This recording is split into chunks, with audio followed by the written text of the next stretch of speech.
Bonjour et bienvenue pour ce nouveau webinaire organisé par l'Espace de réflexion éthique Bourgogne-Franche-Comté. Donc l'Espace de réflexion éthique Bourgogne-Franche-Comté, finalement, c'est une structure adossée aux hôpitaux ainsi qu'aux universités de Dijon et de Besançon. Et nous organisons des manifestations tout public afin de sensibiliser les professionnels de santé, mais aussi le grand public, à l'éthique dans le domaine de la santé. Alors ce soir, on se retrouve pour le 4e et le dernier webinaire de notre série consacrée à la maltraitance infantile, à la protection de l'enfance. Donc, pour rappel, 3 autres se sont déjà déroulés. Le premier, c'était en début mars, qui a permis de définir la maltraitance infantile et d'expliciter les dispositifs d'information des situations de maltraitance, que sont l'information préoccupante d'une part et le signalement, en abordant leurs enjeux et leurs freins. Ensuite, on a eu un deuxième webinaire sur plutôt les vignettes cliniques de néonatologie et d'hématologie, donc beaucoup liées à l'hôpital, qui s'est intéressé aux situations particulièrement complexes pour lesquelles il est difficile d'agir. Ces fameuses, comme on pourrait le dire, ces zones grises finalement. Et donc, on a pu essayer de mettre en évidence des facteurs de risque et puis de définir la réflexion à engager. Enfin, le troisième webinaire, qui a eu lieu, lui, début octobre, il a permis de s'intéresser au dilemme éthique que l'assistance éducative doit affronter, c'est-à-dire maintenir les liens parents-enfants tout en protégeant l'enfant. Et donc, on a pu réfléchir lors de ce webinaire aux enjeux éthiques liés au placement de l'enfant. Donc maintenant, ce dernier webinaire, on a voulu se placer du point de vue de l'éducation nationale, qui est finalement la première institution à signaler les cas de maltraitance infantile. Donc, il s'agira ici de questionner les situations de maltraitance repérées et signalées par l'école. Pour démarrer ce webinaire, nous avons le plaisir d'accueillir Madame Ballandier, qui est conseillère technique du service social du Doubs et responsable du service social en faveur des élèves du Doubs au sein de l'IA-DASN. Madame Risolfèvre, qui est médecin responsable du service scolaire également du Doubs, et Monsieur Rivet, qui est responsable de la cellule de recueil, de traitement et d'évaluation des informations préoccupantes. Alors, l'instruction, elle est obligatoire. Et finalement, à l'école, c'est un lieu où est concentré naturellement beaucoup d'enfants, et donc ça devient un lieu de repère de la maltraitance.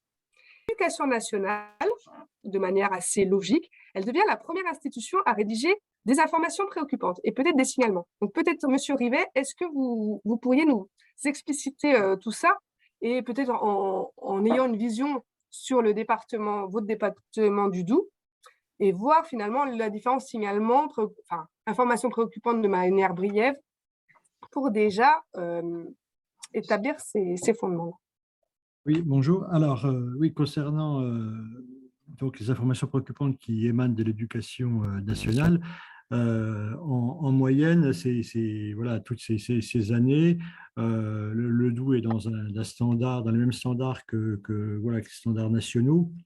C'est-à-dire que ça correspond entre 20 et 25% des informations préoccupantes que l'on reçoit. Alors, pour vous donner un ordre d'idée, l'année dernière, dans le Doubs, enfin sur 2021, on a dû recevoir pas loin de 500 informations préoccupantes émanant de l'éducation nationale, sachant qu'il faut faire voilà, le distinguo entre celles qui émanent directement qui émanent du secondaire et du primaire, parce que le traitement, enfin mes collègues de la DSDN l'expliqueront mieux que moi, voilà, n'est pas tout à fait le même, puisque d'un côté on va dire un enseignant qui est face à une situation voilà qui va l'interroger, et puis sur le secondaire, voilà, il y a toute une équipe éducative qui va voilà, qui va arriver en soutien, ou en tout cas qui va pouvoir partager ces informations préoccupantes, et le système est beaucoup plus structuré par le biais effectivement des assistants sociaux en collège et en lycée. Alors, je ne sais pas si j'ai répondu à votre question. Oui. Très bien, je vous remercie. C'était pour repréciser un petit peu les choses. Et voilà, la première des questions, alors de manière très naïve, je vous la pose, c'est de se dire finalement, l'école, c'est avant tout un lieu de transfert des savoirs. Et finalement, quels sont les signes d'alerte de maltraitance à repérer et comment on peut les repérer? Je vous laisse, Madame Ballandier, Madame Risolfèvre. Bonjour à toutes, tous. Voilà. Nous expliciter tout ça. Ouais. Alors, l'école, comme vous le disiez, hein, voilà, l'école, de par son statut, finalement, elle accueille des enfants, elle crée un climat aussi qui est propice à une relation de confiance et puis entre des enfants et puis des adultes. Donc, et puis les adultes qui ont en charge, en responsabilité des enfants à l'école sont évidemment du coup à même de repérer des choses si l'enfant va plus ou moins bien à l'école sur 6 heures de temps de classe, en voyant l'élève tous les jours dans la même classe. Effectivement, c'est sûr que c'est un lieu propice pour pouvoir repérer des situations de mal-être, de maltraitance, etc. Voilà. Ça, c'est la première chose. Concernant les signes d'alerte, nos services, notre service médico-social voilà, essaie de donner un maximum d'aiguillage voilà, aux professeurs pour qu'ils puissent un petit peu, le cas échéant, savoir un peu mieux repérer ce qui pourrait se passer pour un enfant. Je passe la parole dans un premier temps à Madame Riedolfsberg pour ces premiers éléments de repérage. Oui, déjà pour le cadre, au niveau du DOU, au niveau du premier degré, c'est plutôt moi qui reçois tout ce qui remonte des informations préoccupantes du premier degré. Et le second degré, Madame Ballantier. Et en début d'année scolaire, on renvoie à chaque école la procédure de signalement qui est dans cette procédure, résume un petit peu l'enfant en risque, l'enfant en danger, les principaux signes et le circuit de signalement qui précise bien qu'il ne faut pas être seul et avec qui on peut échanger. Donc souvent, il y a des signes évidents comme recevoir des confidences, puisqu'on sait que les enfants sont quand même assez proches de leurs enseignants ou d'autres adultes qui peuvent être à l'école, les assistantes maternelles en école maternelle, les AESH, voilà, des autres adultes présents dans l'école qui peuvent être les confidents privilégiés des enfants. Et puis, il peut y avoir des signes physiques, des symptômes physiques, des troubles du comportement, des changements de comportement, de l'absentéisme, du désinvestissement scolaire. Et puis des attitudes un petit peu particulières aussi chez les parents, tout en sachant qu'il ne faut pas qu'un seul signe et que c'est la multiplicité des signes qui doit alerter. Donc souvent les enseignants, ils peuvent également nous contacter s'ils sont en interrogation sur des éléments. Et puis sinon, il est toujours conseillé qu'ils prennent attache avec d'autres personnes comme les psychologues au niveau de l'école primaire pour échanger, le médecin scolaire ou l'infirmière scolaire qui interviennent sur le primaire quand il faut un petit peu faire on va dire le tour d'une situation ou prendre des avis différents quand la situation n'est pas évidente. Ouais. Donc voilà, c'est en premier, donc à part ce qui est en dehors des confidences et on va dire des traces physiques très visible, il peut y avoir d'autres situations qui peuvent attirer l'attention. Et puis, c'est d'être attentif aussi aux conditions de vie de l'enfant. Par exemple, il y a des situations familiales qui peuvent être plus fragilisées, des mamans seules avec de nombreux enfants avec des difficultés un petit peu éducatives, des précarités financières ou qui fragilisent au niveau de la famille, des parents qui ont eu des carences éducatives eux-mêmes. Hein, voilà, quand ils viennent, des fois, les parents peuvent se confier aussi aux enseignants.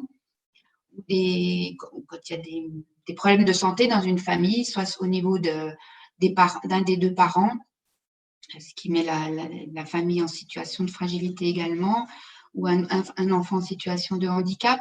Tout ça, ça peut être des facteurs de fragilité pour lesquels il faut être attentif. Ça ne veut pas dire que tous les enfants sont évidemment en situation de maltraitance, mais c'est des situations sur lesquelles il faut être bien attentif au niveau de l'école et surveiller les enfants. Et il y a également des indicateurs qui peuvent être liés à l'enfant, donc sur les aspects négligés, des vêtements inadaptés, des enfants qui se mettent toujours en risque, hein, des situations de risque de se mettre en danger également. Donc, chez les ados, ça va être des conduites à risque, automutilation, des choses comme ça qu'on peut également observer.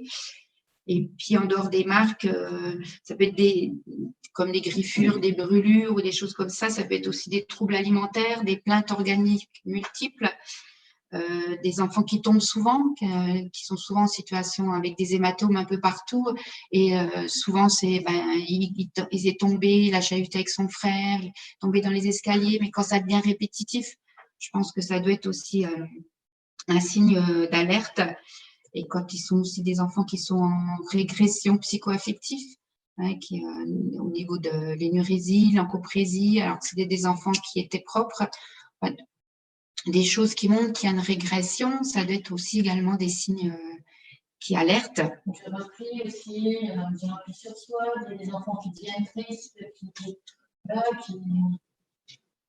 n'arrivent plus à participer comme ils le souhaitent, qui restent un petit peu isolés. Tous les indicateurs que les docteurs ont pu donner par rapport à des changements de comportement aussi, qui peuvent nous amener, alors pas forcément nous remonter nos inquiétudes, elles sont transmises, voilà, c'est des inquiétudes qui sont transmises. On n'a pas de mandat à l'éducation nationale de protection de l'enfance, on a un concours à la protection de l'enfance, c'est-à-dire que tout adulte qui est inquiet pour un enfant à un moment donné, qu'il soit à l'éducation nationale ou pas d'ailleurs, voilà, il doit faire remonter un petit peu ces inquiétudes-là et les professeurs des écoles, les enseignants, toutes les équipes éducatives, pédagogiques autour de l'enfant, quand elles repèrent tous ces signaux qui peuvent les inquiéter, font remonter leurs inquiétudes et on leur explique, nous, que c'est pas à elles d'aller le vérifier, qu'il y aura des gens compétents. On leur explique aussi surtout quelque chose qui me semble important, c'est que quand elles rédigent une information préoccupante, c'est pas, on en parlera plus tard, mais c'est pas dans une dimension de sanction pour le parent, c'est une dimension d'accompagnement. C'est qu'à un moment donné, on a remarqué que peut-être une maman, comme Madame Pisolpeb le disait tout à l'heure, est toute seule avec ses enfants, qu'elle est en période de séparation, que c'est tendu, que c'est difficile pour elle parce qu'elle se lève tôt le matin pour aller travailler, que forcément elle n'a pas forcément les moyens de payer une nounou pour faire garder ses enfants, que la vie est compliquée, que peut-être les grands ont en charge les plus petits, etc. Et faire remonter les inquiétudes et l'expliquer aux parents, surtout l'expliquer aux parents quand on le peut, sauf en cas de maltraitance grave, d'abus sexuels intrafamilial, auquel cas là on ne travaille pas avec le parent. C'est vraiment important de pouvoir travailler avec eux et d'essayer de comprendre aussi un peu ce qui se passe et puis de les rassurer sur le fait qu'il y a c'est pas une sanction, mais peut-être aussi une amorce d'accompagnement pour trouver une solution un peu adaptée à la situation de fragilité qu'ils rencontrent à ce moment-là dans leur vie. Ce que je peux entendre par rapport à votre intervention, je me pose il y a plusieurs questions qui me viennent. Peut-être la première, on a pu voir dans les anciens webinaires que finalement la maltraitance concernait tous les milieux socio-professionnels. Et du coup, comment on peut faire la différence entre quelque chose qui relève de la maltraitance et quelque chose qui relève d'une façon d'éduquer un enfant? Je ne sais pas si je suis claire, mais voilà, cette part de discrimination peut-être à penser. Voilà, où on met le curseur pour dire que ça, effectivement, c'est un cas de maltraitance et ça, finalement, c'est un fonctionnement d'un parent qui n'a pas forcément les mêmes codes que vous, mais pas pour autant forcément de la maltraitance. Oui, le curseur, c'est l'inquiétude. À un moment donné, voilà, nous de notre côté, voilà, la CRIP vous répondra peut-être différemment, mais nous de notre côté, ce sont des faisceaux d'inquiétude, des signaux d'alerte, comme on a pu vous les décrire, qui font que voilà, il s'agit pas de méthodes éducatives particulières. Effectivement, on peut penser peut-être qu'un parent si c'est son mode éducatif, il va coucher son enfant tous les jours à minuit. Seulement, à 7 ans, on a besoin de plus d'heures de sommeil. Et puis, on peut le recevoir et puis lui dire que non, la journée à l'école, il dort, il n'est pas bien, il est grognon, il pleurniche, il fait passer, voilà, il n'est pas investi dans sa scolarité. Puis discuter avec le parent en disant, voilà, nous, on souhaiterait quand même qu'il vous réfléchissiez à l'idée que votre enfant il a un peu plus d'heures de sommeil. Il me semble que ce serait bénéfique pour lui dans ses apprentissages. Si le parent dit oui, non mais c'est vrai, mais c'est compliqué de le coucher parce que j'en ai 3 autres à aller rechercher, voilà. Ou alors si le parent ne répond pas, ou si le parent dit que finalement ça ne regarde pas puis qu'il continuera à le coucher à minuit, ou de la même façon, si vous évoquez le problème de port de lunettes avec des parents et que vous dites voilà, il faudrait peut-être l'emmener prendre un rendez-vous parce que on sent que là, on a l'impression qu'il voit pas bien et puis que 2 ans après, c'est toujours pas fait. On n'attendra pas 2 ans à mon avis, hein, voilà. Mais que 6 mois plus tard, c'est toujours pas fait, que idem pour un bilan parce qu'il y a des soucis dans l'apprentissage de la lecture, qu'on se rend compte que l'enfant est en difficulté ou qu'il arrive négligé ou pas forcément avec des tenues adaptées. Effectivement, on va pas forcément signaler tout de suite parce que l'enfant a mis des claquettes un matin au lieu de venir en basket, mais peut-être que si ça se répète, tous ces signaux-là, et qu'en discutant avec le parent, on s'aperçoit que c'est quand même compliqué de travailler, c'est des inquiétudes, et puis c'est des inquiétudes qui peuvent avoir des retentissements sur l'enfant à l'école, sur comment il apprend, comment il est épanoui, comment il vit avec les autres. Donc, c'est pas à nous d'aller forcément c'est pas nous de juger ça. Voilà, nous, on a des inquiétudes par rapport à ce qu'on constate. Et puis, la protection de le chef de file, finalement, lui va aller vérifier. Puis peut-être dira, non, mais là, nous, c'est sans suite parce que les parents, ils ont pris conscience que oui, il fallait vraiment faire un bilan. Ou voilà, et donc visiblement, ils ont mis ce qu'il fallait mettre en place. Donc voilà, fin de l'histoire pour nous. Ou au contraire, peut-être ils feront une évaluation qui mènera à une demande d'aide de la part des parents, contractuels ou pas. Regarder s'il y a une éventuelle répercussion sur les besoins fondamentaux de l'enfant, hein, au niveau de son développement, s'il y a des répercussions, si la vie parentale et l'éducation est particulière, mais qui va bien, au niveau de l'école, on remarque un particulier, que c'est un enfant qui a l'air épanoui et tout. Je vois pas, voilà, c'est leur manière de vivre, mais si on s'aperçoit qu'il y a des répercussions sur l'enfant, effectivement, de la fatigue, qui semble maigre, qui semble pâle, qu'il y a des comportements ou des propos inadaptés pour son âge, enfin, voilà, on regarde si on a l'impression qu'au niveau de ses besoins fondamentaux, il y a des choses qui sont pas en place et qu'il y a des répercussions. Là, on peut se poser des questions, c'est pas…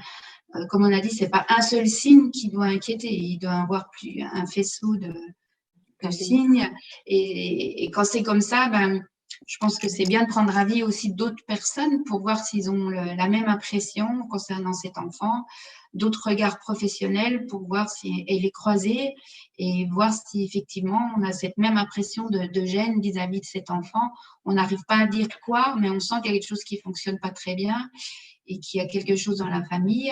Des fois, c'est pas visible, on a juste une sensation et je pense que c'est bien de croiser le regard de plusieurs professionnels dans cette situation-là. Le travail avec les parents permet finalement de se rendre compte. Monsieur Rivet qui recevait… Oui, le travail avec les parents permet finalement de se rendre compte assez rapidement si les remarques que les professeurs des écoles ou les équipes peuvent faire sont suivies d'effets ou pas. Hein, voilà. Un enfant qui va arriver en retard systématiquement d'une demi-heure tous les matins, c'est pas possible. Voilà, donc, si le parent persiste, c'est qu'il y a un souci, c'est que peut-être la maman elle n'a pas de permis, qu'elle ne peut pas emmener les uns les autres, peut-être qu'elle ne peut pas laisser le petit dernier, peut-être que. Mais c'est à un moment donné qu'elle a besoin d'accompagnement ou d'aide dans ce moment-là de sa vie parce que ça ne va pas, entre autres, hein, ou le papa. Hein. Et donc, Monsieur Rivet qui recevait ces informations préoccupantes, comment vous les traitez? Comment vous arrivez à juger de ce qui est de l'ordre d'un fonctionnement d'un mode éducatif propre et de la maltraitance? Alors, ça, c'est un peu la deuxième, phase. Alors, en ce qui nous concerne, hein, les cellules de recueil d'informations préoccupantes, donc leur mission principale, c'est de recueillir et centraliser ces informations préoccupantes, hein, pour qu'aucun enfant sur le territoire français, puisque les CRIP sont un dispositif national. Là, il y en a une par département. Ça, c'est la loi de 2007 qui les impose d'une certaine manière voilà, au département. Donc, l'idée, c'est effectivement qu'aucun enfant en danger ou en risque de l'être voilà, ne puisse passer à côté si sa situation est repérée, qu'elle puisse être remontée, traitée avec, avec une prise en compte, une évaluation et une décision au bout. Alors, nous, la première chose que l'on va examiner, c'est est-ce que ça relève bien d'une information préoccupante, déjà. Alors là, pour le coup, pour celles qui nous viennent de l'éducation nationale, bon, c'est très rare qu'on les, entre guillemets, qu'on les retoque. Les éléments sont plutôt, plutôt complets. Et pour rebondir sur ce que disaient mes deux partenaires de l'éducation nationale, nous, ce qui nous intéresse, c'est pas tellement ce que l'enfant va manifester comme signe. C'est un des éléments, c'est effectivement l'élément principal, mais c'est aussi ce que soulignait Balandier et puis Isabelle Resolfeb, c'est qu'est-ce qu'en font les parents quand on les renvoie. La première chose, voilà, un enfant qui a des problèmes de comportement, on va déjà se questionner les parents. Est-ce qu'ils ont déjà remarqué ce type d'attitude? Est-ce qu'ils ont la même attitude à la maison? Est-ce que vous rencontrez des problèmes, etc. Et voilà, nous, ce qui nous intéresse, c'est effectivement la situation de l'enfant, mais c'est aussi le contexte dans lequel cet enfant évolue, et puis comment les parents répondent aux sollicitations de l'institution scolaire. Est-ce qu'ils sont dans le déni? Est-ce qu'ils sont dans l'opposition? Est-ce qu'ils collaborent? Est-ce qu'ils expriment leurs difficultés aussi? Est-ce que, oui, effectivement, je suis d'accord avec tout ce que vous me dites, mais je ne sais plus comment faire, je suis débordé. Enfin, voilà les exemples qu'on a pu citer. Donc, nous, on a suffisamment, généralement, de la part de l'Éducation nationale, suffisamment d'éléments qui vont nous alerter et qui vont nécessiter qu'on aille creuser les choses. Donc, c'est-à-dire que nous, notre rôle, c'est si les éléments sont graves, si l'enfant a besoin d'être protégé là tout de suite maintenant, on peut solliciter nous directement les cellules de recueil des informations préoccupantes, un placement en urgence de l'enfant. Ça reste très, très marginal, mais voilà, mais ça, c'est possible. On peut aussi, en fonction de ce que l'école va observer ou de ce que l'enfant va révéler, solliciter directement aussi le parquet des mineurs d'une demande d'enquête pénale, parce que ce qui a été repéré ou ce qu'a révélé l'enfant relève d'une infraction pénale. Hein, je pense notamment aux violences physiques, sexuelles, psychologiques, aux défauts de soins, etc. Ça, c'est dans certains cas, on peut, on ne va pas aller en évaluation de la situation tout de suite, on va signaler les choses au parquet. Et ensuite, il y a toutes ces situations où on nous présente des éléments, inquiétants, et qui nécessitent qu'on aille creuser les choses. Donc, on va demander, nous, à nos collègues de terrain, qu'ils nous confirment s'il y a danger ou pas. Voilà, c'est pas plus compliqué que ça. Donc, on va confier à nos collègues de terrain, en tout cas dans le Doubs, c'est comme ça que ça se passe, mais ça c'est articulé aussi depuis la loi 2016, un peu de la même manière dans les départements français. C'est d'aller effectivement rencontrer, sur la base de l'information préoccupante, aller rencontrer les parents, rencontrer les enfants, et puis se faire une idée de la situation. Alors, comme le soulignait Isabelle Resolfeb, c'est ça. Est-ce que la question qu'on se pose, c'est est-ce que les besoins fondamentaux de l'enfant sont respectés? Et s'ils ne sont pas respectés, est-ce que la réponse des parents à cette carence, cette absence de besoins fondamentaux est adaptée? Voilà. Alors, c'est pour ça, quand vous parliez de différence entre l'éducation, la maltraitance, etc., alors effectivement, des modes éducatifs peuvent générer de la maltraitance, mais tant qu'on n'est pas allé, aller évaluer, on n'est pas allé confronter les parents à ce qui était observé par l'école, en l'occurrence, ça, on ne peut pas se faire une idée précise. Et l'évaluation se doit d'être pluridisciplinaire. alors à la fois au sein de l'équipe d'évaluation, hein, c'est souvent, enfin, c'est toujours en binôme déjà, et on croise des regards professionnels, éducateurs, assistants sociaux, infirmières puéricultrices, éducateurs de jeunes enfants, voilà, pour pouvoir avoir une approche de ces besoins fondamentaux différentes. Une puéricultrice ne va pas observer les mêmes choses qu'une assistante sociale ou qu'un éducateur, et puis aussi croiser aussi avec l'école, voilà, nos éléments d'observation. S'il y a un médecin qui est dans la boucle ou un partenaire, je pense, je sais pas, la pédopsychiatrie, etc. On va croiser tous les regards voilà, de chaque partenaire qui intervient dans la situation, et puis voilà, de ce croisement de regards, de cette évaluation pluridisciplinaire, va arriver voilà, une conclusion, des propositions, alors qui peuvent être effectivement pas d'éléments de danger.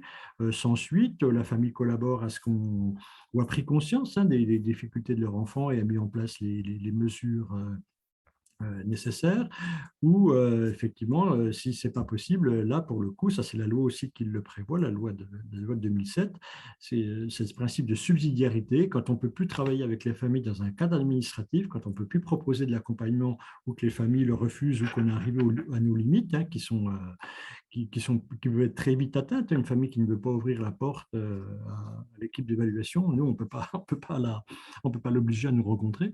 Donc, la subsidiarité, c'est que quand on ne peut plus faire d'administratif, on passe au judiciaire, et là, on saisit le juge des enfants via le parquet des mineurs.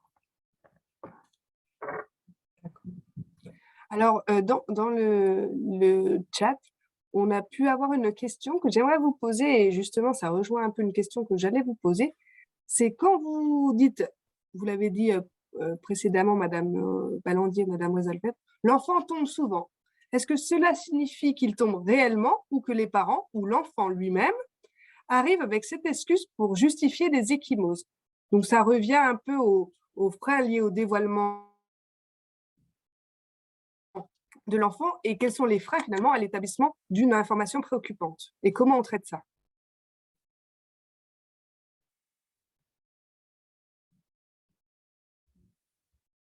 Ah, remettez votre micro peut-être.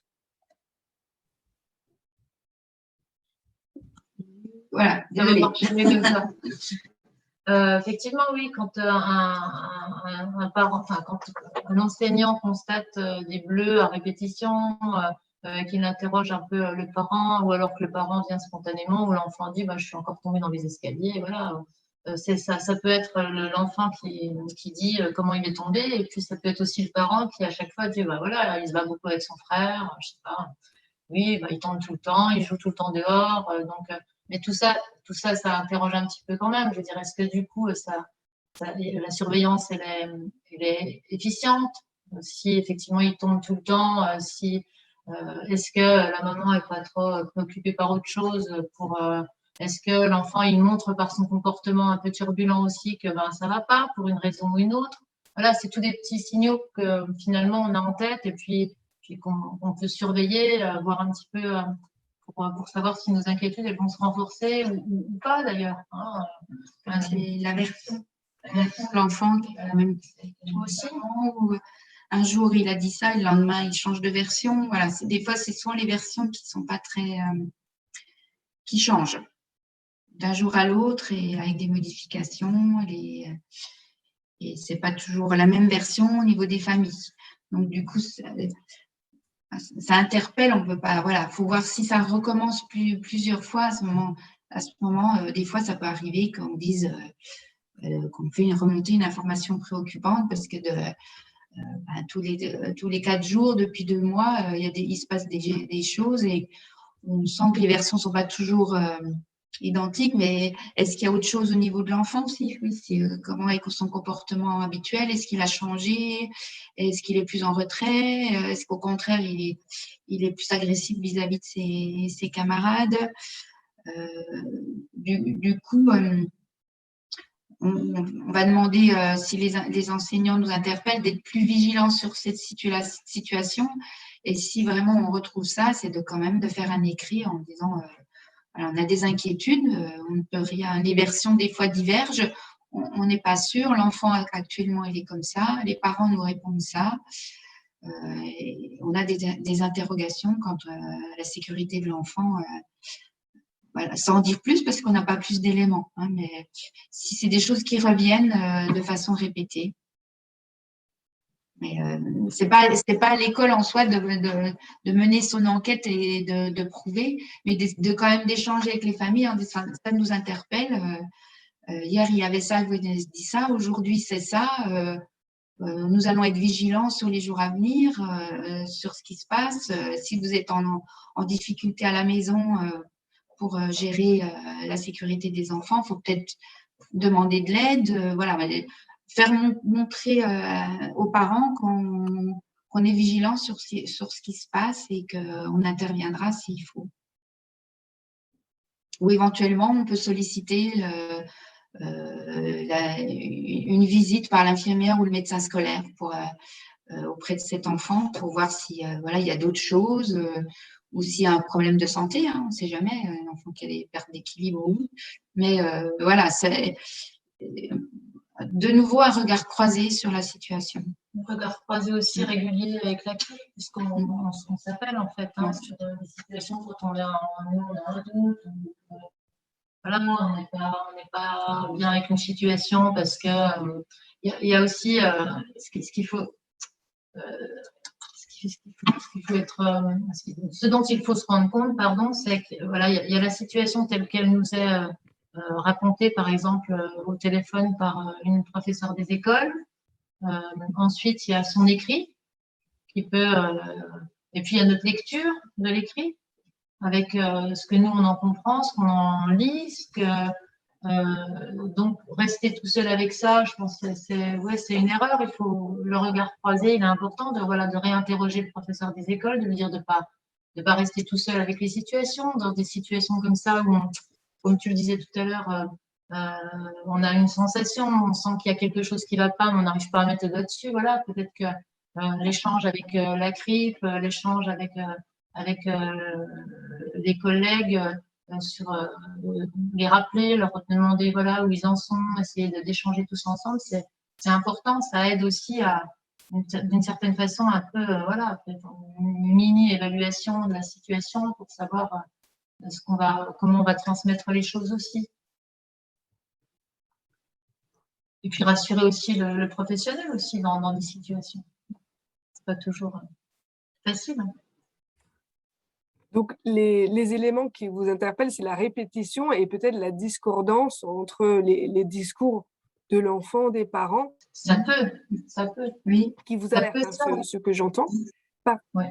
Ça peut être ça peut être sur les coups, hein, ça peut être la répétition, mais également, voilà, oui, c'est souvent aussi des répétitions. Oui, un enfant qui arrive tous les jours fatigué, un enfant qui arrive tous les jours en retard, un enfant qui arrive tous les 3 jours avec un bleu, un enfant qui fait jamais ses devoirs, qui arrive sans ses affaires scolaires, voilà, qui ne signe jamais le cahier de liaison, avec qui les rendez-vous avec les parents, c'est compliqué. Enfin, voilà, c'est pas forcément, ce sont des signaux, oui. Cette répétition, quand on en a parlé 1 fois, 2 fois, 3 fois, et que, voilà, effectivement, on peut être amené à être beaucoup plus inquiet, même si l'enfant il a des bons résultats. Et puis, vous avez également évoqué le fait que certains enfants parlent spontanément. Et du coup, comment on écoute un enfant qui raconte les violences dont il est question? Enfin, comment on écoute cet enfant? Bah oui, il peut parler spontanément si on l'écoute sur le moment. Voilà, c'est vrai qu'il peut dire des choses. Ce qu'on conseille, nous, c'est voilà, dans les cas. Alors, il y a plusieurs cas. Dans les cas graves, un enfant qui vient vous raconter qu'il a subi une violence sexuelle intrafamiliale, s'il se confie, on ne va pas lui faire répéter les choses. Alors, on prend ce qu'il nous a dit à ce moment-là et puis on transmet au chef de file qui transmet au parquet. Hein, voilà, et on ne va pas chercher à avoir, on va pas chercher à lui faire raconter ce qui lui est arrivé. Il y a des gens très compétents qui vont pouvoir l'aider à parler. Nous, simplement, on lui dit qu'on prend en compte ce qu'il vient de nous dire, que ce qu'il vient de nous raconter, c'est grave, que voilà, on doit nous le protéger, que voilà ce qui va se passer pour lui à partir du moment où on va transmettre, nous, ce qu'il a dit, qu'il y a de la protection qui allait se mettre en place, on le rassure, on lui dit que là, il n'a rien fait de mal, que c'est bien de dire les choses, que voilà, tout ça, hein, tout ce qu'on peut dire pour le rassurer. Et puis on essaie on essaie de pas lui faire raconter trop. Il faut éviter même pour des choses aussi graves. Voilà, si c'est confié à un adulte, il faut essayer faut éviter de, si se confie une fois à l'AESH, après qu'on dise, bah, tiens, répète à la maîtresse, puis après, bah, tu vas répéter à la directrice. On essaie de dire que voilà, c'est celui qui a reçu la parole de l'enfant, et il essaie voilà, de se rappeler ou de noter après, voilà, d'avoir les termes les plus précis de ce que l'enfant lui a dit, qui peut l'encourager, lui dire qu'il a bien fait, que ce qui est arrivé, c'est pas de sa faute, qu'on va essayer de mettre on va essayer de tout faire pour l'aider, pour que ça s'arrête, que la personne qui reçoit je vais en parler avec des personnes habilitées, parce que moi, je vais reçois ta parole, mais c'est pas moi qui vais pouvoir traiter, donc je vais en parler avec des personnes habilitées pour ça. Et on essaie de le rassurer. Alors, selon les cas, on va dire, bon, on va appeler tes parents, on va discuter avec tes parents. Et puis, d'autres cas, si c'est des violences vraiment graves, ou on a dit au niveau de l'inceste ou des abus sexuels, ça, on a intrafamilial, on ne prévient pas la parole, on va simplement lui dire, on va parler signaler à des personnes qui seront en charge de la situation et qui viendront t'aider. Mais voilà, suivant la situation, on explique à l'enfant ce qu'on va faire. On essaie de rester très factuel dans la façon dont on va écrire et transmettre ce que l'enfant nous dit, on va les guillemets. Voilà. C'est pas notre ressenti, c'est pas voilà ce que nous on en pense, c'est pas ce que non, c'est juste ce matin tel enfant est venu se confier, il dit que ouvrir les guillemets, voilà. On observe aussi s'il semble craintif, s'il a peur, au contraire il dit les choses de façon détachée, enfin, voilà, comme ce qui est son état émotionnel également. Ce qu'on peut observer. Et puis en cas de maltraitance physique, si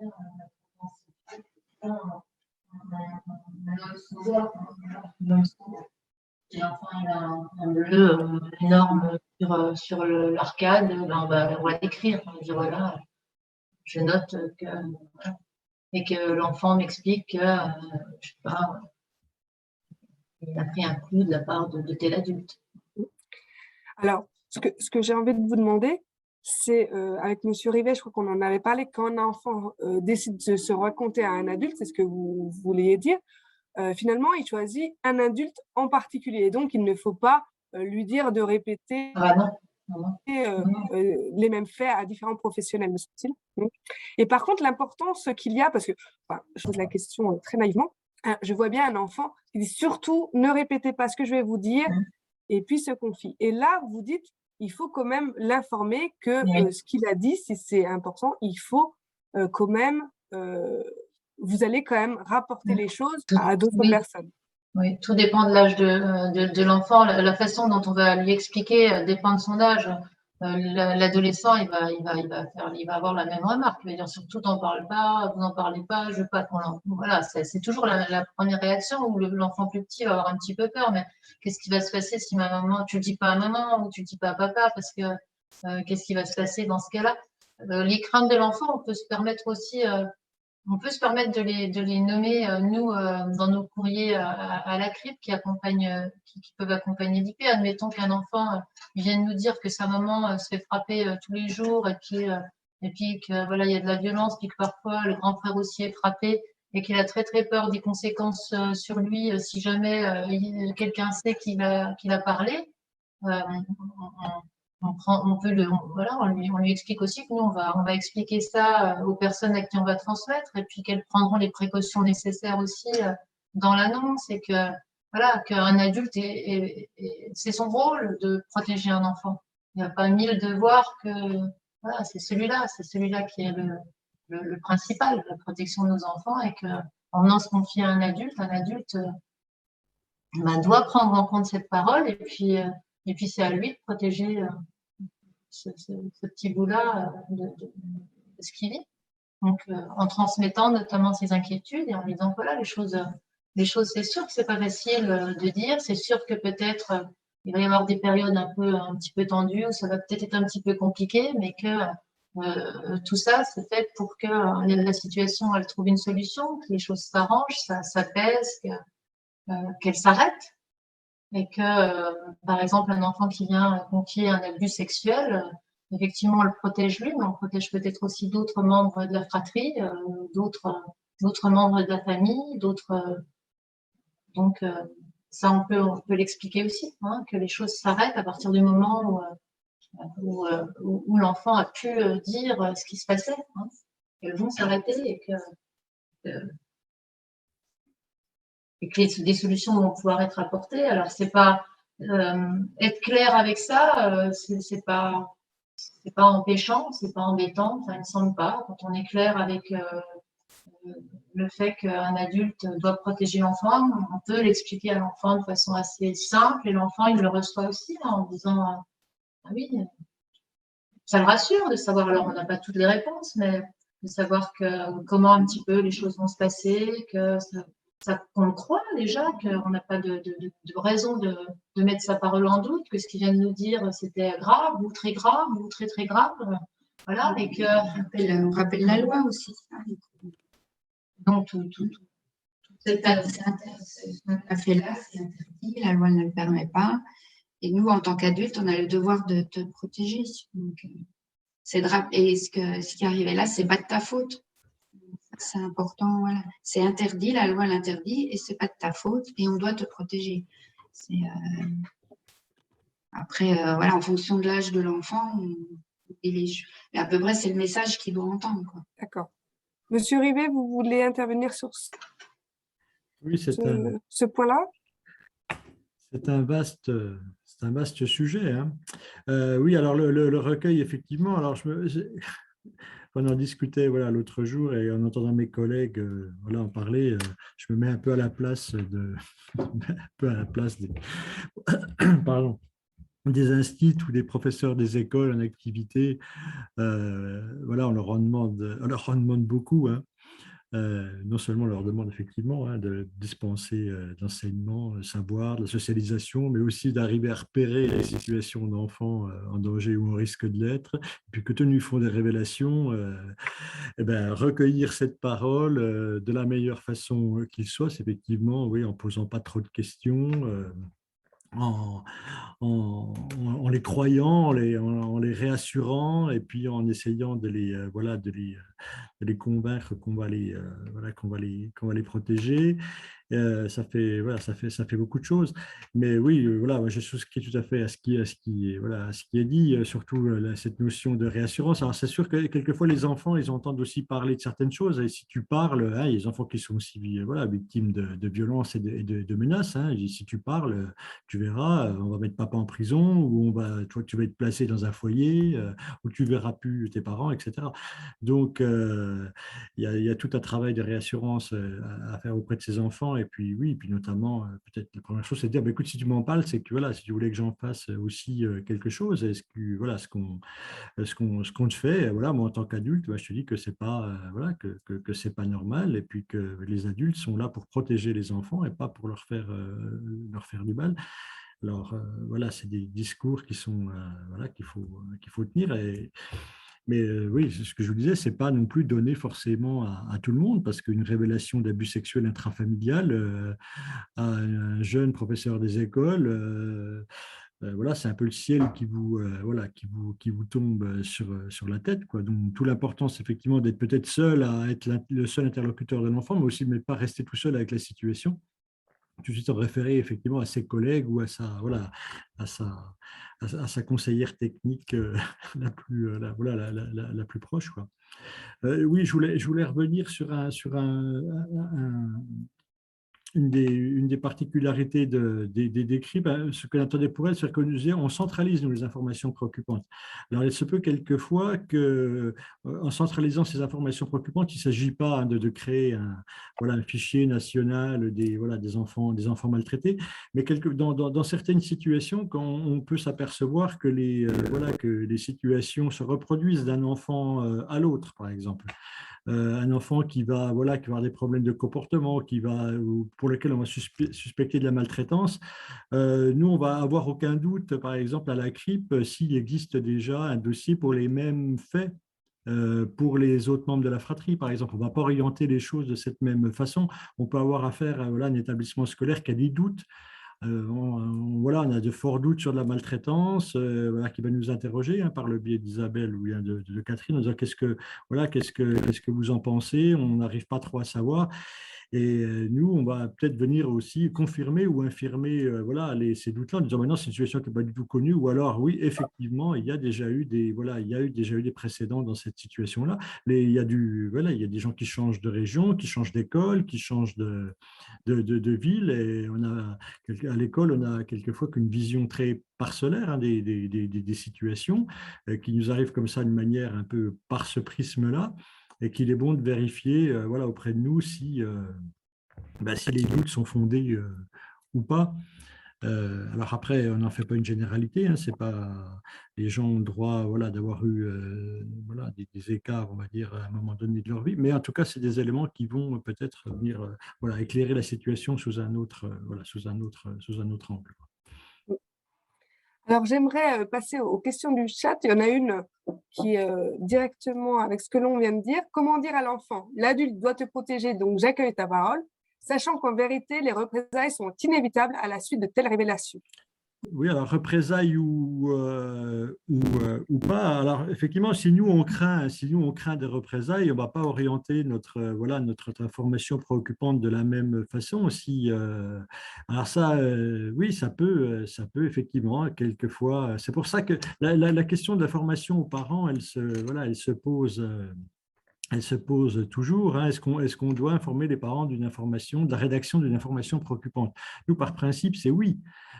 C'est oui, parce qu'on ne peut pas arriver comme ça chez des parents, convoquer des parents en disant on a reçu une information préoccupante. Il y a un minimum de choses. Je pense que l'éducation, puis chacun prend ses responsabilités à son niveau. Je pense que c'est aussi important pour la réussite, pour la suite, que les parents soient informés qu'une information préoccupante et pourquoi elle était faite. Comme le soulignait nos collègues d'éducation nationale, il ne s'agit pas de faire des procès en intention aux parents ou les accuser de quoi que ce soit d'emblée. C'est de dire voilà ce que nous on constate, voilà ce que nous a dit votre enfant, et nous à notre niveau on est inquiet pour lui. Peut-être que vous rencontrez des difficultés, certes, mais nous on ne peut pas ne pas signaler cette situation aux services sociaux qui seront à même, toujours dans ce même esprit, de vous proposer une aide si besoin. Alors ça peut aussi avoir pour effet, puisqu'on parlait de représailles, ça peut aussi pour effet effectivement de faire un peu retomber un peu la pression. Après, quand on a peur de représailles, on n'informe pas forcément les parents, et dans le cas où ça relève d'une infraction pénale, vaut mieux, par contre, on demande à l'éducation nationale ou à tout rédacteur d'information préoccupante de ne pas prévenir effectivement les parents dans ce but-là, qui n'est pas ni de représailles, ni de pression sur l'enfant pour qu'il apporte une version qui aurait été élaborée par les parents. Et puis aussi, on joue sur l'effet de surprise de la convocation par les services de police, etc. Il n'y a pas de temps de réaction possible entre l'information préoccupante et l'enquête pénale. Mais le risque, malheureusement, je n'ai pas vraiment de réponse à cette question-là. Chaque situation est particulière. On ne peut pas protéger un enfant à chaque fois. Parce que même quelquefois, pour des révélations, pour un gamin qui va juste décrire ses conditions de vie chez lui qui ne sont pas top, mais qui ne relèveraient pas forcément non plus voilà, de faits gravissimes, il peut y avoir des réactions qui peuvent être tout à fait voilà, disproportionnées. Donc, on ne peut pas. Voilà, on essaye d'anticiper au mieux, mais le risque zéro, malheureusement, comme dans tout, voilà, n'existe pas. Oui, donc, oui, je rejoins ce que tu dis. Il y a des situations où voilà, on ne va pas prévenir le parent en tant violence sexuelle intrafamiliale, violence physique grave, saignette. Voilà, l'enfant va transmettre sans prévenir, en demandant aux professionnels et aux professeurs des écoles de pas prévenir la famille. Dans les autres cas, on prévient la famille, voilà. Sauf intérêt contraire à l'enfant, on va discuter un petit peu.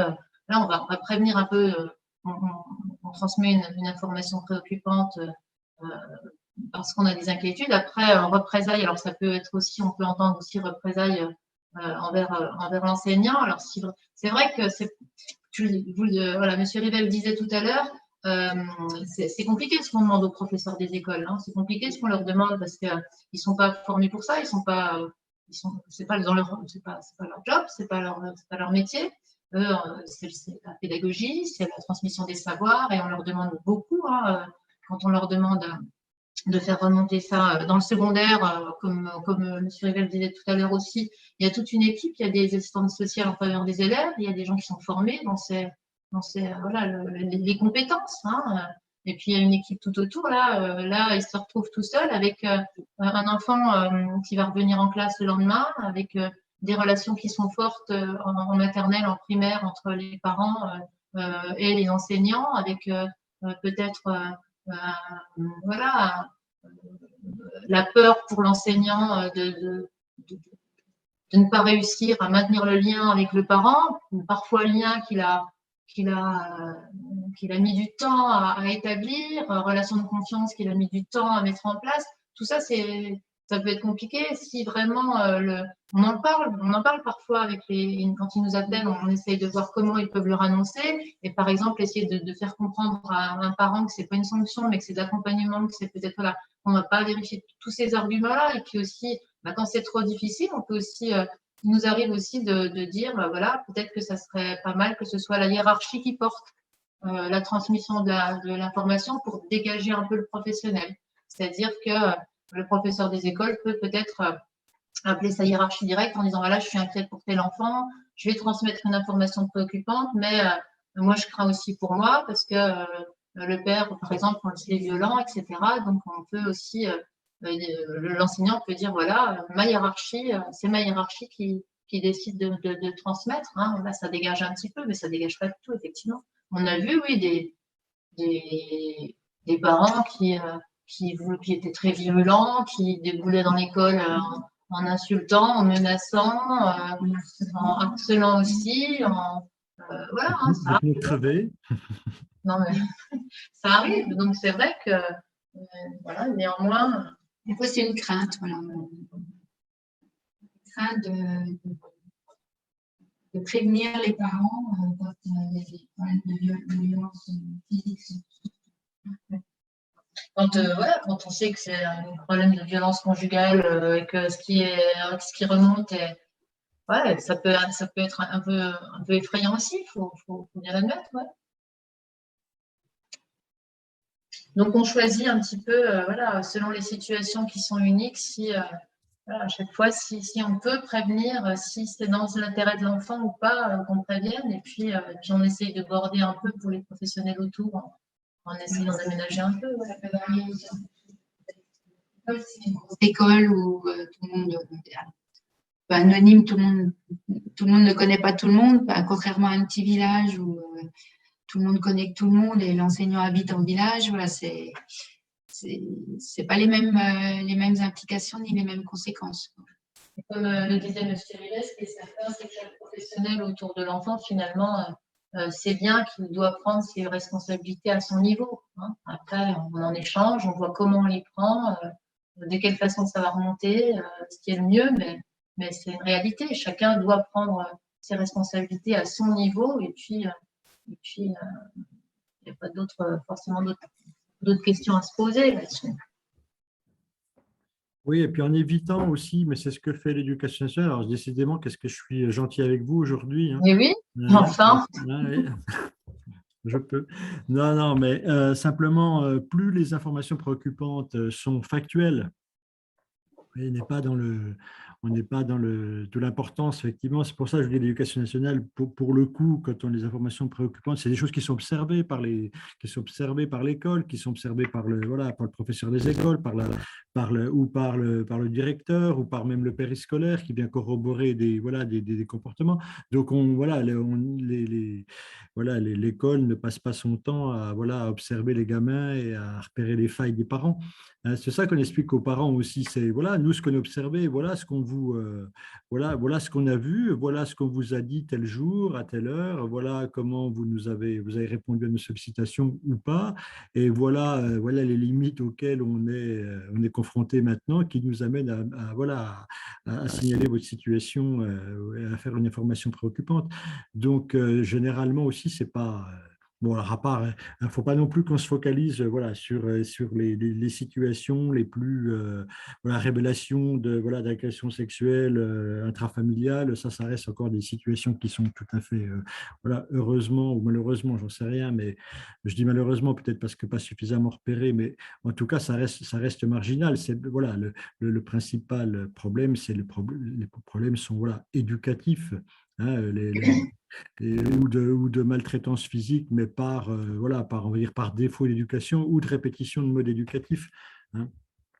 Donc, voilà, c'est des faits. On avait une situation la semaine dernière voilà, avec Isabelle Risolfèvre. C'est un de nos médecins de PMI qui est allé voilà, constater voilà, des traces suspectes chez un enfant. Il y avait voilà, voilà, qui avait un hématome. Là, on est sur du factuel. Là. Cet enfant avait un hématome sur le front et l'hématome était recouvert de fond de teint. Donc ça, c'est des faits. La famille, elle peut nous dire que c'est pas vrai, qu'on est mal intentionné, qu'on lui veut du mal. N'empêche, c'est quelque chose qui était observé. C'est pas voilà, c'est pas une invention qui est née d'imagination de l'établissement scolaire pour nuire à la mère de famille. Donc, les choses, je dis, voilà, quand on arrive à l'information préoccupante, il y a tout un tas de choses, il y a tout un cheminement qui est arrivé avant. De la même façon que quand nous, on évalue une situation, la situation n'arrive pas sur le bureau du juge des enfants qui va placer l'enfant manu militari. Il y a tout un travail d'évaluation, de confrontation d'avis, d'argumentation qui font que voilà, on en arrive là. Et la famille, à chaque fois, de toute façon, elle est au courant de notre travail. Il y a des rendus compte de ce qu'on fait, sauf toujours, j'en reviens à ça, sauf les situations effectivement d'extrême urgence où il faut réagir tout de suite.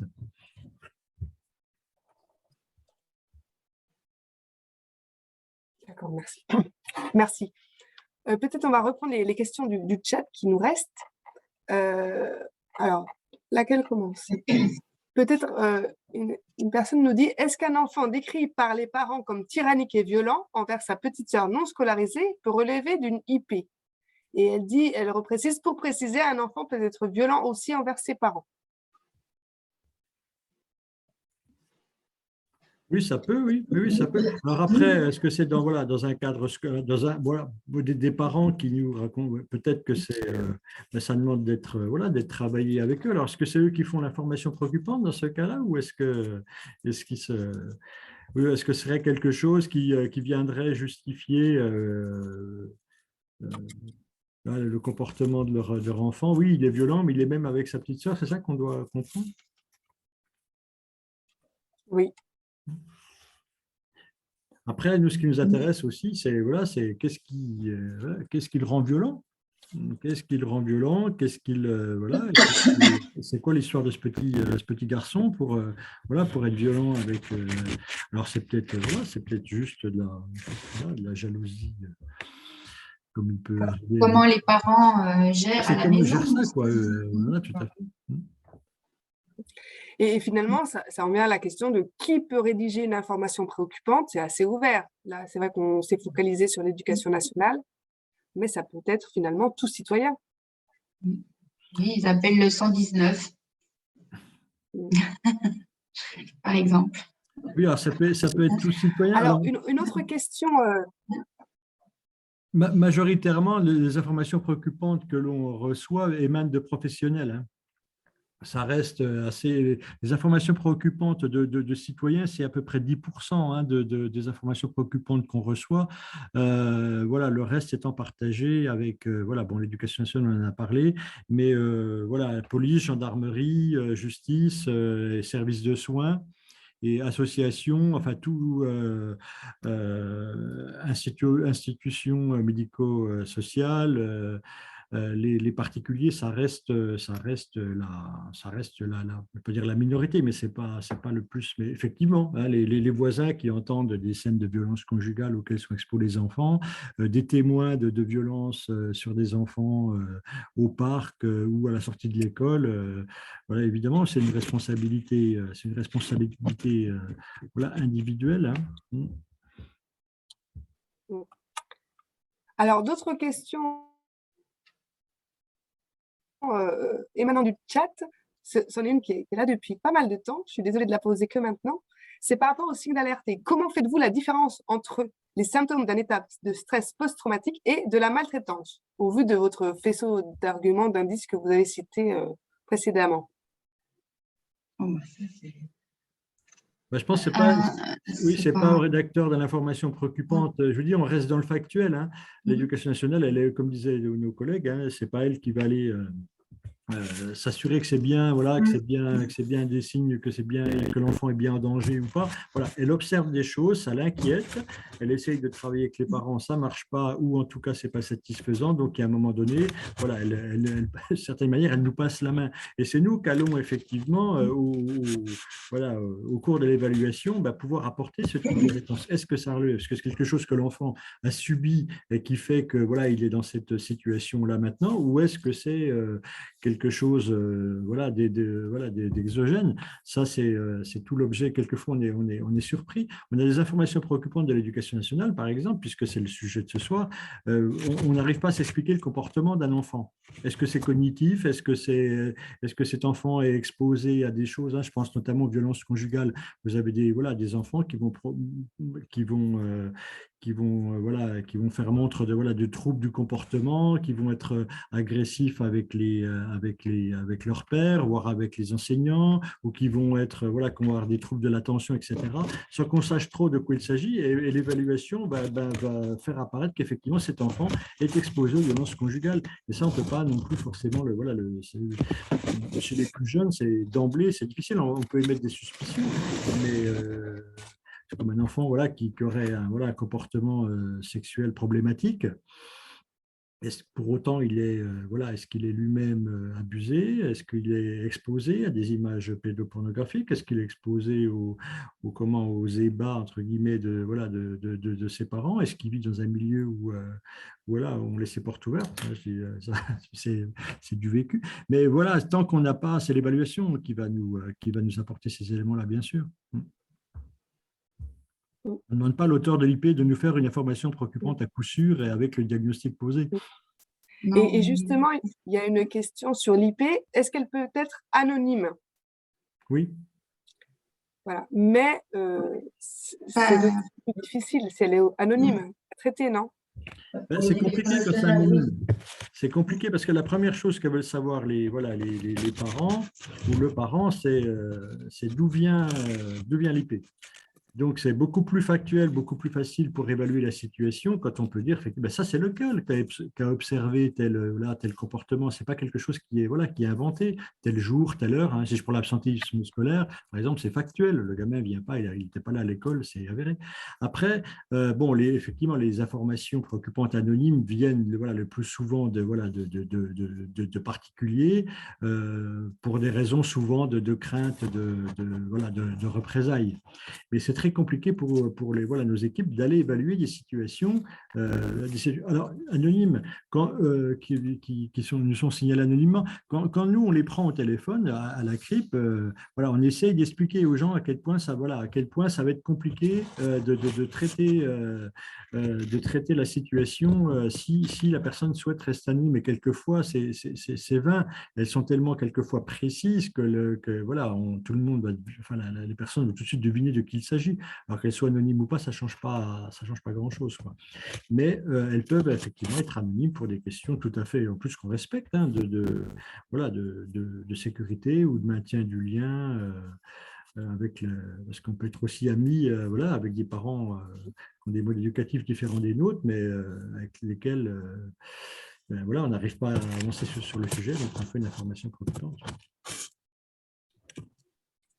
Oui, c'est-à-dire que cette information préoccupante rédigée de façon anonyme permet de décharger une partie de la responsabilité de celui qui l'écrit. Et ça peut être intéressant, voire nécessaire pour certaines personnes, non? Oui, ben, il y a des gens qu'on arrive voilà, à convaincre, entre guillemets, hein, de la nécessité voilà, qu'elle soit identifiable. Après, on va la traiter de la même façon. Hein, après, voilà, s'il est fait, l'information préoccupante nous dit les enfants de mes voisins sont en danger. Pas sûr qu'on va pouvoir en faire quelque chose. Quand on prend l'information préoccupante, voilà, on va essayer de creuser, savoir quel est le danger, quelles sont les inquiétudes de la personne, factuellement, qu'est-ce qu'elle a vu, qu'est-ce qu'elle a entendu, qui est-elle. Et on a besoin de savoir effectivement est-ce que c'est quelqu'un qui est proche de la famille ou pas, est-ce qu'elle a des comptes à régler avec ou pas, est-ce qu'il s'agit d'un conflit familial par lequel l'information préoccupante va venir un petit peu voilà, jouer un rôle de comment, d'huile sur le feu. Enfin, on essaye, est-ce qu'il y a du parti pris? Est-ce que on essaye d'avoir un peu tous ces éléments-là, deux contextes qui nous sont nécessaires. On va la traiter de toute façon si elle est suffisamment factuelle et précise, quoi. Alors, une autre question, c'est avant de rédiger une IP, quelle piste, quelle aide peut-on proposer aux parents ou trouver des conseils d'éducation? Quelle association, quelle structure on peut recommander? Oui, on peut les adresser au centre protection maternelle et infantile, centre médico-social de leur secteur déjà.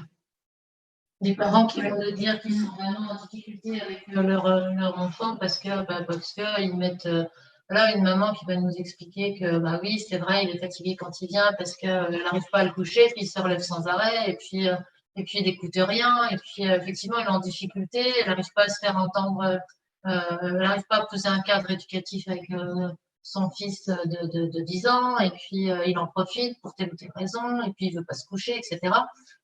Si cette discussion-là, elle peut avoir lieu avec le parent et l'enseignant, effectivement, il va pouvoir peut-être orienter vers les services sociaux de secteur, les centres médico-sociaux pour pouvoir proposer une aide sans qu'on passe par une IP. Peut-être juste s'assurer qu'ils sont bien allés. Voilà, on peut bien faire la démarche, peut-être dans la suite de l'accompagnement, mais ça peut être une piste. Un parent voilà, qui va être en difficulté parce qu'il y a un mal-être de son enfant suite, je sais pas, à un deuil dans la famille, puis qu'il voit bien que ça va pas, on va pouvoir lui proposer d'aller rencontrer un psychologue ou voilà, l'orienter vers la maison verte, la maison de l'ado, par exemple. En fait, ce qui est important de retenir aussi, c'est vraiment ce qu'on dit depuis tout à l'heure, c'est que tout dépend comment les choses elles vont pouvoir se travailler avec le parent. Un parent qui va me dire ah oui, qui vient nous demander ce type de ressources, finalement, c'est déjà un parent qui est conscient, qui n'est pas ni dans le déni, comme le disait M. Rivet, ni dans l'opposition, voilà, mais qui est plutôt dans une collaboration d'équipe entre ce que constate l'enseignant et puis ce que lui vit à la maison. Donc, c'est là-dessus qu'on peut s'appuyer aussi sur sa capacité à prendre ce qu'on va lui donner. Alors, au niveau des structures, ben oui, voilà ce que tu disais, il y a des centres, il y a des PMI, il y a des centres médico-sociaux, il y a des maisons de l'ado, il y a les maisons vertes, il y a des CGI, il y a, voilà, il y a pas mal de… Il y a des associations de quartier aussi, hein, qui peuvent aider. Les médecins Il y a des traitants, hein, devoirs. quelquefois, hein. Après, moi, ce que j'entendais dans la question, c'est voilà, lorsqu'on assiste soi-même voilà, à des comportements ou à un système éducatif voilà, qui nous questionne, c'est est-ce qu'on peut, ça dépend un peu aussi du degré de, on va dire, d'intimité avec la personne concernée. Est-ce qu'on est capable de lui dire, bah, écoute, ça a l'air compliqué avec ton ado en ce moment voilà, puis effectivement, après, c'est toujours compliqué. Voilà, les modes éducatifs, on est tous persuadés d'avoir le bon. Euh, c'est, je pense, tant qu'on peut donner son avis sans juger, je pense qu'il faut voilà, essayer de le faire. Après, quelquefois, les réactions des gens sont extrêmement bizarres, hein, pas vis-à-vis de ça. Hein, c'est enfin, pas bizarre, mais voilà, on sent que on touche quand même à la voix, quand on touche un peu à la parentalité ou au mode éducatif. C'est rare que les gens disent ah, oui, tu as raison, je ne devrais pas faire comme ça. C'est tout un travail.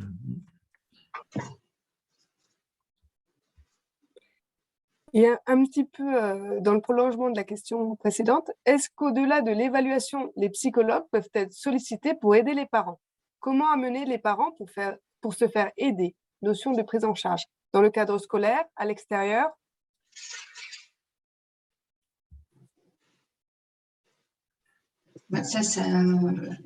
Au niveau des écoles primaires, il y a des psychologues d'éducation nationale, mais elles seront là pour épauler les équipes et faire une évaluation de l'enfant, des interventions, des échanges avec les parents. Et en fonction de ce qu'elles ont observé, elles peuvent aiguiller la famille vers une prise en charge extérieure. Au niveau de l'école, ce n'est pas des suivis dans le soin au niveau de l'école. Donc, la psychologue, elle peut voir régulièrement des enfants, mais c'est dans le but de l'aider à s'adapter au mieux au niveau de sa scolarité. Ça ne va pas être dans le soin. Par contre, elle peut aiguiller les parents sur une structure extérieure.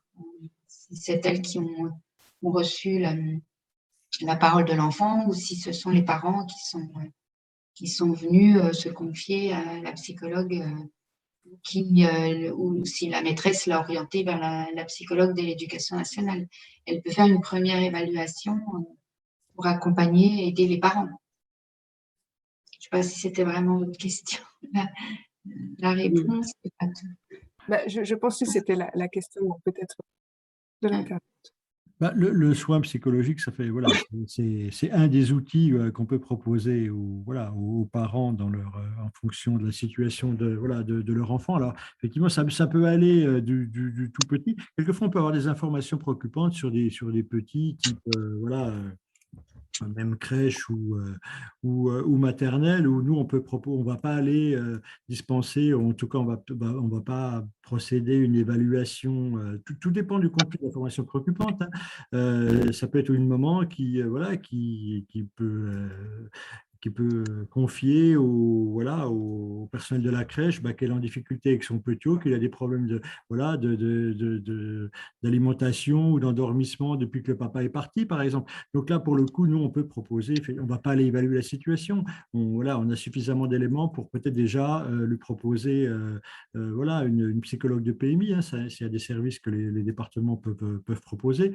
Après, on a un partenariat quand même suffisamment et un réseau suffisamment voilà, important dans les départements pour pouvoir orienter au mieux les personnes. Alors, soit en amont de l'évaluation, soit au début, soit pendant, soit après. On a beaucoup d'évaluations qui se terminent de cette façon-là. Voilà, sans suite, pas d'éléments de danger. Les parents ont été orientés vers la psychologue, voilà, une psychologue libérale. L'enfant s'y rend régulièrement, ou elle est orientée vers le centre de guidance infantile ou vers la maison de l'ado.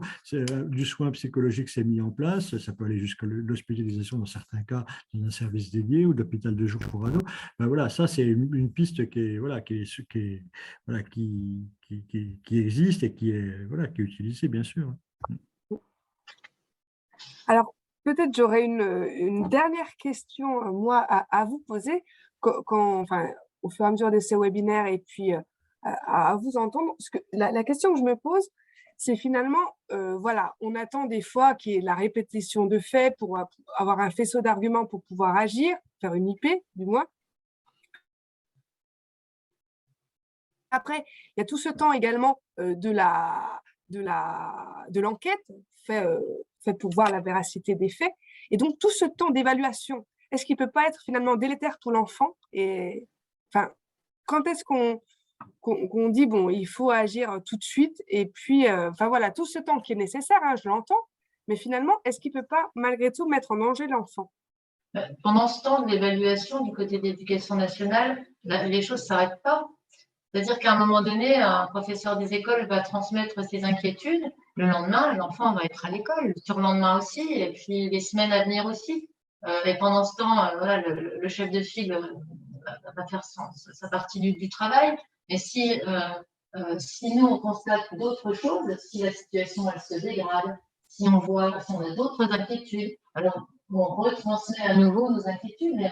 C'est important de pouvoir relire au fil de cette évaluation-là si les choses s'améliorent ou se dégradent. On a plutôt tendance à redire quand ça se dégrade. Hein. On le sait vite si ça s'améliore. Mais on retransmet, ouais, on retransmet les inquiétudes en cas de besoin si l'enfant.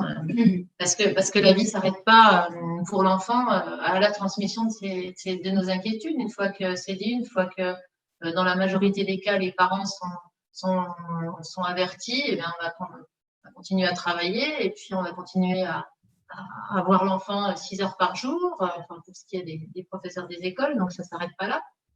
Et on peut constater d'autres choses. C'est peut-être pour ça que le législateur, en 2016, hein, il a délimité l'évaluation en protection de l'enfance à 3 mois. Alors, bon, sachant que concrètement, c'est un peu juste. Hein, c'est un peu juste. Des fois, 3 mois suffisent, mais quelquefois, 6 mois ne sont pas de trop. Non, si les situations, on a suffisamment d'expérience et puis de professionnalisme pour voir si une situation mérite d'être évaluée plus ou moins rapidement. Quelquefois, quand ça prend du temps, c'est parce que parce que c'est soit on n'y comprend rien, mais quand les situations vraiment le nécessitent ou que les éléments de danger sont vraiment prégnants, on va creuser certains aspects et puis on va être réactif, quoi. Généralement, les situations qui durent le plus longtemps, c'est celles qui ne durent pas. C'est paradoxal, mais c'est celles pour lesquelles il n'y a pas de suite. Parce qu'on va prendre le temps, on va espacer les choses, on va baliser un peu le terrain, on va tester un peu comment les parents se positionnent, est-ce qu'ils entament des démarches, etc. Quand il faut aller au judiciaire, hein, comme on dit dans notre jargon, ça ne prend pas 1 an. Hein. Généralement, on a des éléments suffisamment tôt ou pour protéger un enfant ou pour proposer une mesure en assistance éducative.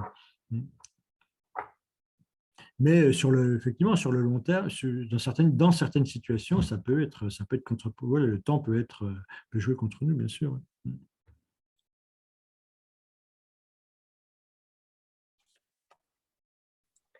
D'accord. Eh bien, écoutez, moi, je crois que je n'ai plus forcément de questions à vous poser. Il n'y en a plus non plus dans le chat. Et puis, on arrive à la fin de ce webinaire. Donc, peut-être si vous voulez ajouter quelque chose, je vous laisse la parole. Mesdames. Juste, merci pour ces échanges. C'est toujours intéressant de pouvoir échanger tous ensemble. Et puis, voilà. Simplement ça, merci. Je ne sais pas, le fonctionnement est peut-être différent un petit peu d'un département à l'autre. On a une procédure qui est en place depuis pas mal d'années avec des échanges collaboratifs et fructueux avec la CRIP, donc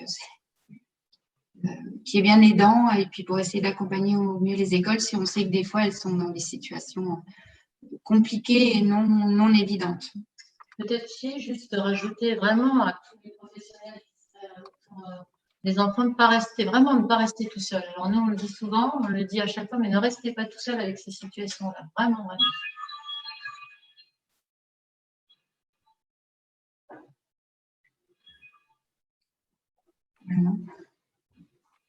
D'où un grand moment de solitude. Non, moi, je pourrais juste rajouter quelque chose. C'était un sujet qu'on avait voilà, évoqué ensemble, Mme Cornet. C'était voilà, c'est le fait quand quand on est confronté, enfin confronté ou en tout cas on est voilà, nos contacts, au contact d'enfants, hein, je pense, voilà, je reviens toujours voilà, à ces professeurs des écoles voilà, qui sont un peu voilà, qui sont un peu en première ligne comme ça, pour qui ça peut être très compliqué, notamment par rapport à recueillir, voilà, recueillir la parole des enfants. Alors, indépendamment de tout ce qu'on a pu dire hein, sur voilà, sur la forme, pas poser de questions, prendre la parole quand elle vient, etc. Mais c'est cette notion aussi que je partage voilà, avec d'autres collègues. Faut être prêt dans sa tête, quoi. Faut être prêt dans sa tête pour recueillir la parole d'un enfant, sinon il ne vous dira rien. Il faut être prêt dans sa tête, voilà, la maltraitance sur les petits hauts, ça existe, la maltraitance physique, psychologique, les abus sexuels intrafamiliales, ça existe, c'est pas une vue de l'esprit, il y en a. Et si on n'est pas prêt à entendre ça, voilà, je pense que ça peut être compliqué de recevoir ça et puis d'y donner du crédit, quoi. Euh, donc, je ne sais pas, je pense que c'est aussi une question voilà, on l'évoque hein, souvent entre nous, voilà, c'est aussi une question voilà, de formation, de sensibilisation, mais ça ne concerne pas que les instituts, hein, ça concerne aussi voilà, tous les professionnels voilà, en charge de l'enfant, souvent en contact avec les enfants. Voilà, faut être prêt à accueillir cette parole et voilà, si on n'est pas prêt dans sa tête, c'est très vite compliqué parce que voilà, un enfant qui va vous sortir quelque chose d'extrêmement massif comme ça, si vous n'êtes pas prêt à l'entendre, votre réaction va induire la sienne. Hein. Oh, mais c'est pas vrai, par exemple. Là, je prends toujours cet exemple-là. Non, non, non. Effectivement, si vous avez affaire à un ptio, s'il vous sent réagir de manière comme ça sur la défensive, il vous en dira pas plus, quoi. Donc c'est voilà, c'est un peu l'idée à faire, voilà, à faire passer, quoi. Eh bien, écoutez. Nous vous remercions d'avoir été présents pour ce webinaire. Et puis, donc, à la fin de ce cycle de webinaires, on va vous mettre à disposition un dossier thématique que je suis en train de rédiger, qui reprend un peu tout ce qu'on a pu voir à travers ces 4 webinaires et que vous pourrez accéder facilement via notre site internet www.eurebfc.fr. Et puis, on est en prévision peut-être d'un ciné-débat avec la diffusion d'un film La Maladroite sur Dijon. Voilà, on vous en dira plus tard quand ça sera effectif. Mais voilà, pour clôturer un petit peu cette série, voilà ce qui va se passer pour la fin de cette année. Merci beaucoup à vous pour votre participation.